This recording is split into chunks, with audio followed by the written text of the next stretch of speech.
with arpeggios. So today I thought I'd cover some arpeggio stuff. It's a fairly big topic. Generally, arpeggios are used in two ways. You know, on guitar, we think of the whole arpeggio covering as many strings as possible, and then you know, you can think smaller fragments of arpeggio. So what I want to do is go over sort of a system I have for major arpeggio. So let's go to the key of A, 1, 3, 5, without getting into too much of the theory. You know, the arpeggio in major is 1, major third, 5th. So we'll take A, C sharp, E, and just look at some basic ways this triad lays out on the guitar. And again, now triads would be a completely different thing. Not completely different, but triad use is where you kind of stick to playing just triads and you start combining triads, and that leads to a whole kind of interesting avenue. But this is, let's just work on a way to practice, you know, the major arpeggio. So we'll take the key of A, and let's start with, we want 2 places to focus, 2 roots, of course. Just like chords, you have a main bar chord starting on the 6th string, so we put our finger on A, and you get A major, and then you go to the 5th string and put your finger on A, and you get the 5th string A major bar chord. And off of that A is other shapes, like if you have your pinky on that A, you end up with that C-shape A chord. If your second finger is on A, you know, this A chord. Same with this. If your pinky's on A, you get that G-shape A, I think they call it. If your second finger's on A, then there's sort of this. If your first finger's on A, there's this. So it's the same with arpeggio. So starting down on the 5th fret A, in the tab, well, I'm just calling this kind of random 1. This is position 1 or arpeggio 1, and that'll have some variations on it. So position 1 is just going up A, C sharp, A.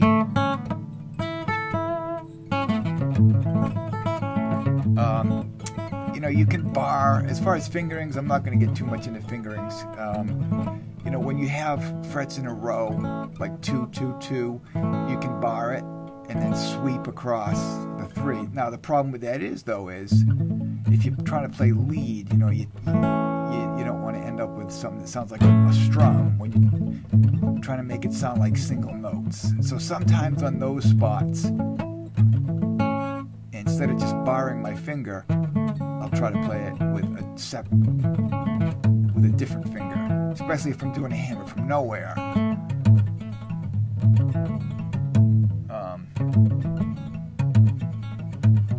That's a little tricky.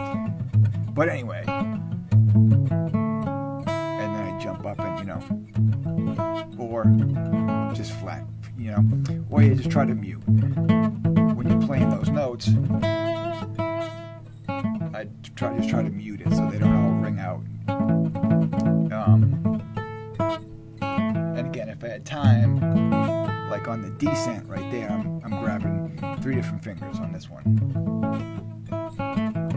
You know, it depends on the tempo you need to play it, how fast, you know, there's all kinds of factors. But so we're calling this 1, and now what I do is here I have a 1B and a 1C because we've taken the same arpeggio. I sat and tried to think of ways to get this whole thing across, and there's so much information in here, but this is, you know, I came up with something to pass along this information. So what I'm doing is I'm taking this arpeggio now, and I'm calling 1, and now we're going to start borrowing notes from the next position. So we're still starting out the same, but then instead of going to the C sharp on the 2nd string, we're staying on the 3rd string and playing the A, C sharp, so we're getting 2 notes on the 3rd string. So we're deviating off, and then back to the same notes we used. But just that 1 note difference creates a different shape, and you know, so that creates like a thing you can sweep up much easier, control the notes. So we got 1, and then 1B. 1C now, we're going to put the 2 notes on the 4th string. So when we get to the E on the 4th string, A, C sharp, E, we're jumping up to the A up here.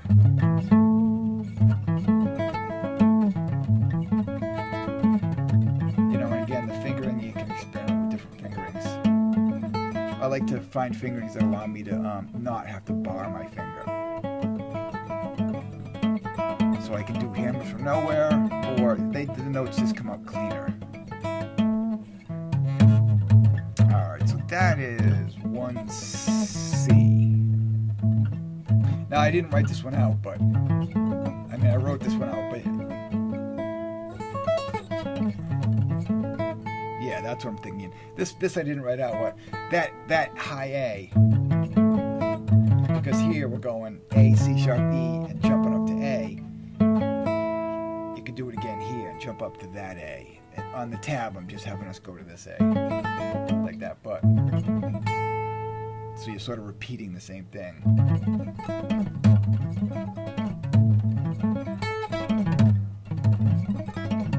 Sort of an invade. That shape twice, arpeggio. Anyway, so that's all grouped around this first arpeggio, a few different, variations. And then we finally get to what I'm labeling here as arpeggio 2, which is where we're now, instead of starting with our third finger, we're starting with our second finger and playing the E on the 7th fret. So A, C sharp, B, so we're making that shape. So the first one we have is all within that fifth string position right there. To B is where we come up, but now I'm putting 2 notes on the 3rd string, and we're skipping the 2nd string.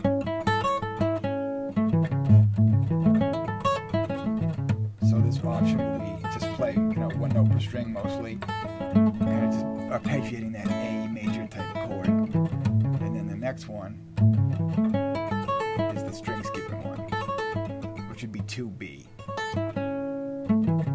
Now 2C, instead of going to the A here, I'm pointing out that you can go to the A on the 2nd string.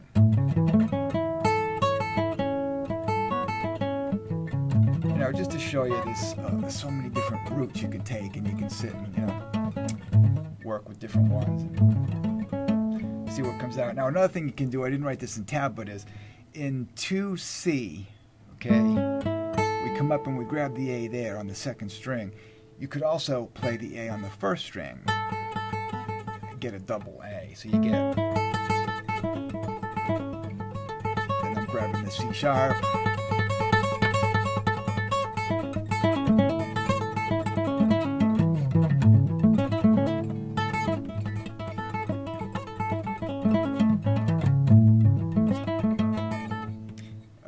so that's a variation on 2C. Now notice that time, see the fingering I'm using to play these arpeggios, depending on how you play, it's going to change. Some arpeggios will have strict fingerings, so that when you want to play a full just arpeggio, you have it ready to go. But then a lot of times you play in arpeggios and you jump around the notes,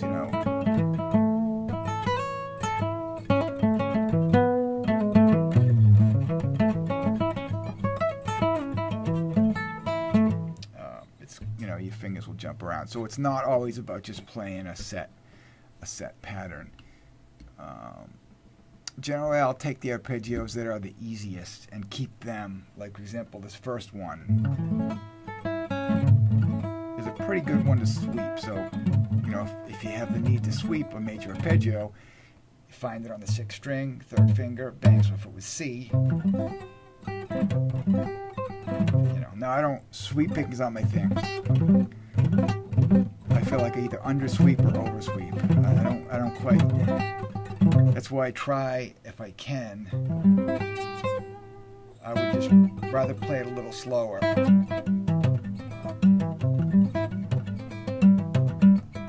Like that. And hammer the notes on.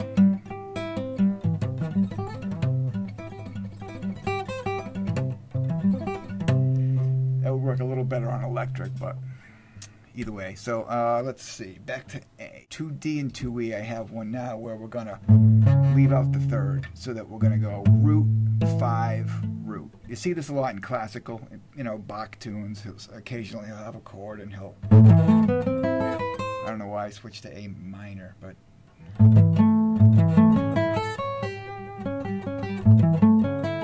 play the low root 5 root and then play some color tones higher in the thing. That's a cool effect. So there's a couple written out. 2D, we skip the third on the first octave, so we're going A. This is like a power chord in the bass, 5-7-7. And I like to hammer from nowhere those. It has a nice percussive sound, and it's pretty easy to do once you get the hang of it. And then here's the C sharp. Now we'll put the C sharp in the second octave, and then here's the string skip.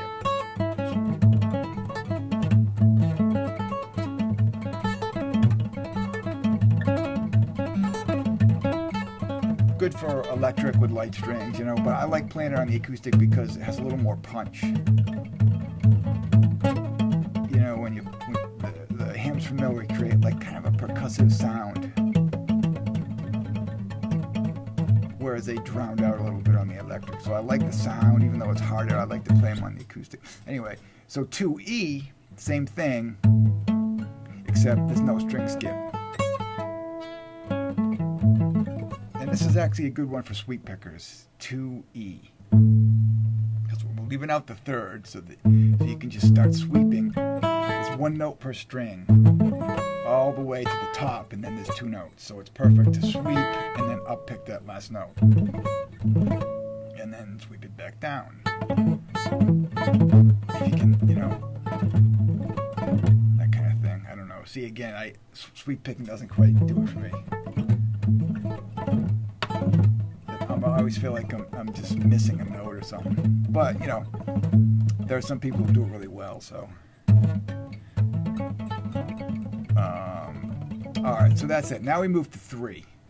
3, which we're going to put our first finger on the A and go, put the C sharp up on the 9th fret. So now the first one, arpeggio 3. Now this is a good one to have, you know, when you need a quick one. I like this one for when I need a full A arpeggio. I just put my first finger and know to go here. And I am kind of sweeping this one. That first part sweeps pretty nicely.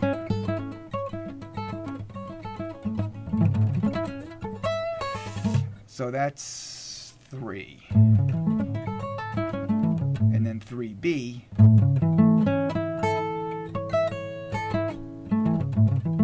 Has a slide, and we get to the C sharp, the 6th fret, 5, 9, 7, 7, 6.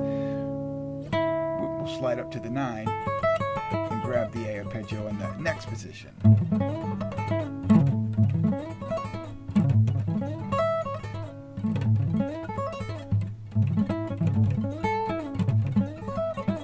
That's another good one for sweeping and getting through it pretty quickly.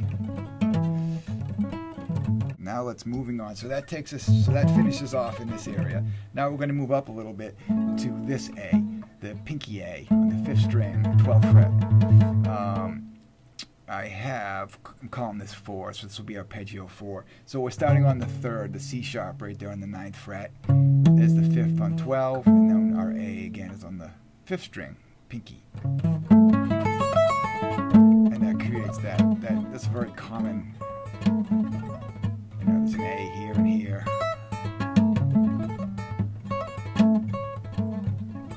Very common one. So that's 4. And then 4B and 4C are just variations on the beginning. So the first one, 4B, we're starting on the C sharp and then reaching down to get the E on the 7th fret on the 5th string. 9, 7, then just going up to the arpeggio. It's just a way to get all the notes. So you can even reach down and get the low A. So you'd go A's. That's one way to get a wide arpeggio. 4C, we just skip the 5th, skip the 5. So we're playing the 9, the C sharp, and then going right to the root.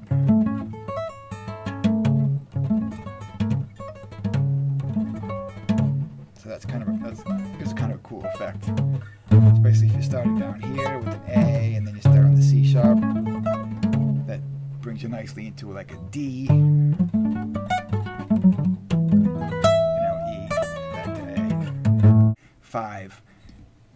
what I'm calling 5. So when we switch numbers, that means a new position. So, you know, 4, 4A, 4C, that's all in that position. So now 5 is we're focusing on the root on the 5th string, but instead of pinky on it, now our 2nd finger is on that root. So I'm in an A with a string skip.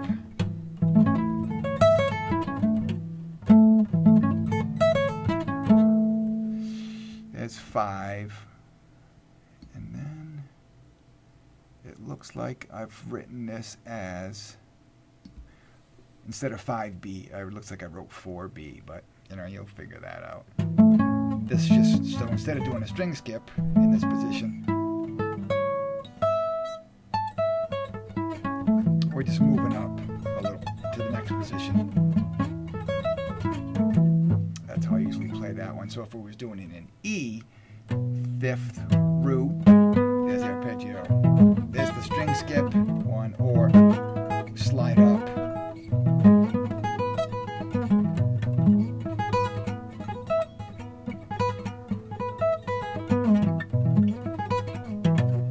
Like that. So that would be 5B, although it's called 4B. And then there's one more variation, where instead of the C sharp here, we're putting the C sharp there. So now this one is a pretty cool one for sweeping. If I do it down in D, let's say D, so it would look like this. So you get all this one note per string, 3 in a row. It's 5, 9, 7, 7, 7, 5, 10. And then A. That's a good one to sweep. That one usually tends to sound pretty good, sweeps. Alright, so this is one final variation where instead of playing the E on the 12th, we're putting the E on the 17th. So it's...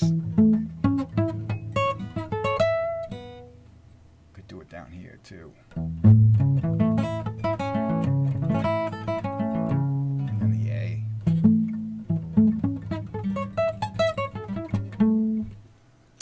So these are just to show you some different options for playing the same arpeggio. You know, some fingerings you'll like better, some fingerings work better in different situations. You know, you just practice them. And so let me take this and move it down to D, right? So, you know, you might do the string skip, you might slide up to get 5B, or the final version. That's it. Then you've connected to the beginning. Now you're at that where we started with the 3rd finger on the root, this one.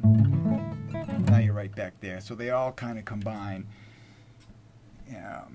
into one big arpeggio. Now the thing is, you know, so the ones that work best for you is in terms of playing fast, you know, those are the ones you can grab for, you know, you just kind of practice those a little extra in case you need a fast arpeggio with lots of notes. And then the others are good to practice, you know, just to be able to know where all the notes are, all the chord tones are, because like I said, as you do an improv, if the chord is A, or you need an A arpeggio for whatever reason, you know, you never know where you...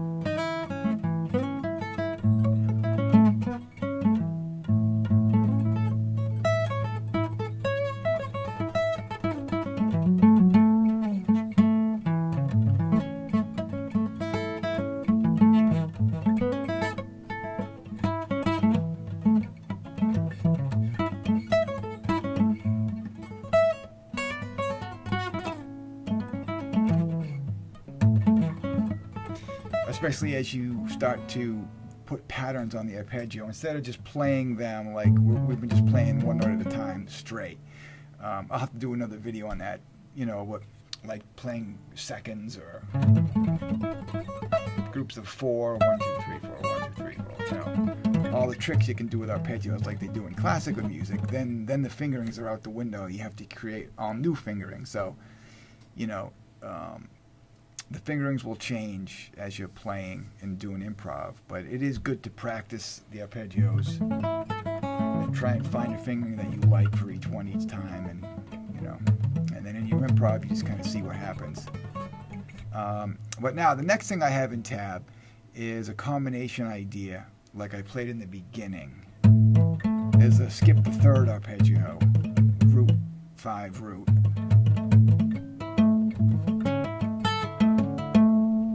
So we're jumping around a little bit, using some hammers from nowhere. Then I'm reaching up to the third.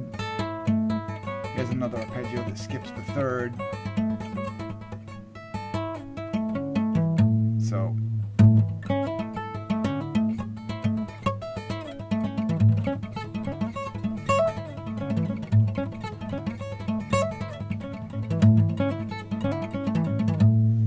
that's just sort of an idea, you know, based on the different shapes that are found all within this area.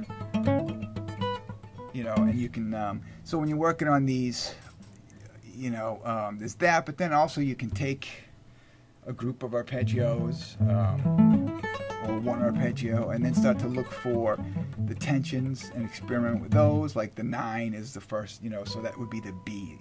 The 9, so you could look for ways to put the B in between the A and the C sharp.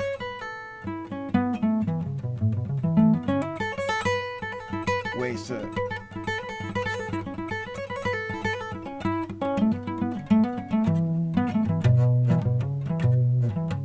to play licks with them.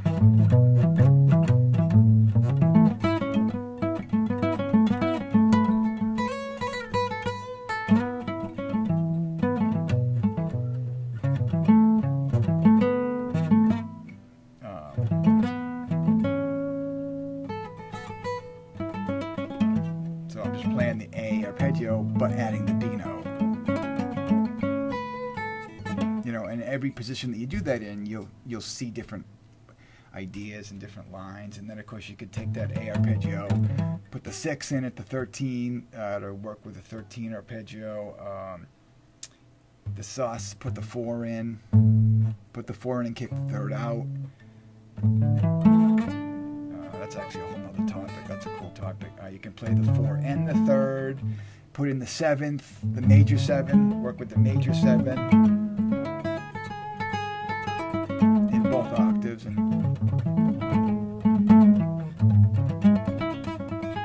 come up with all kinds of ways to play that. Combining multiple tensions, you know, like the major 7 and the 9.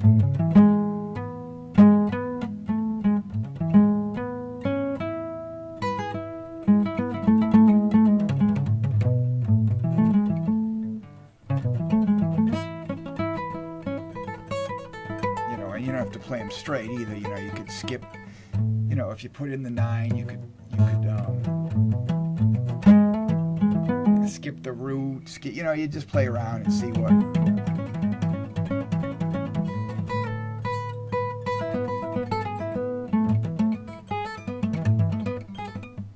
You know, have the bass play the A, E, A, and then on the top work with the tensions.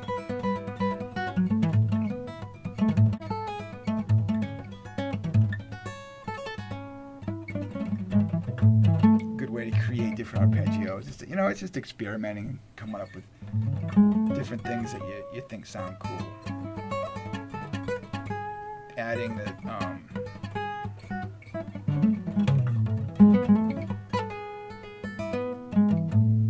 tensions to the different arpeggio shapes, and so that about covers the fretboard for the A major arpeggio stuff. You know, and again, you can also take fragments of it,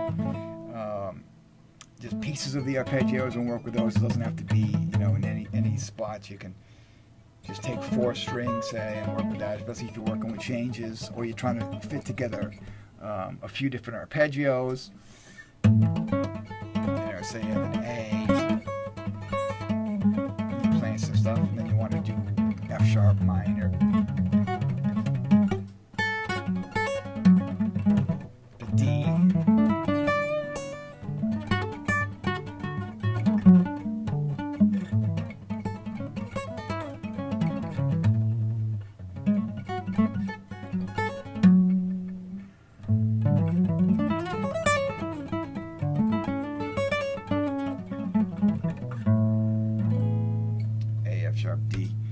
Another thing too that just popped into mind is to take, you know, 2 strings or 3 strings and just move on just those strings up and down. So I might have, you know, there's the top.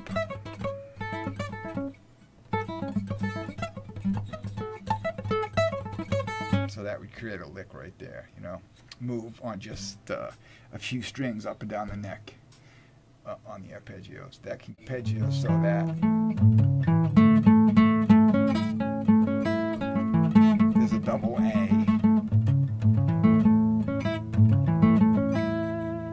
Let's see if we can get a double E. There we go. There's the double E.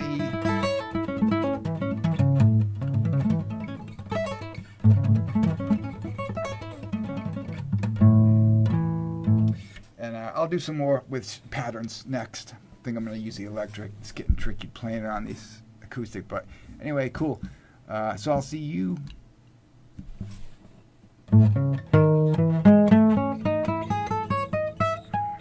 next time. Thanks for watching. Subscribe too, if you could.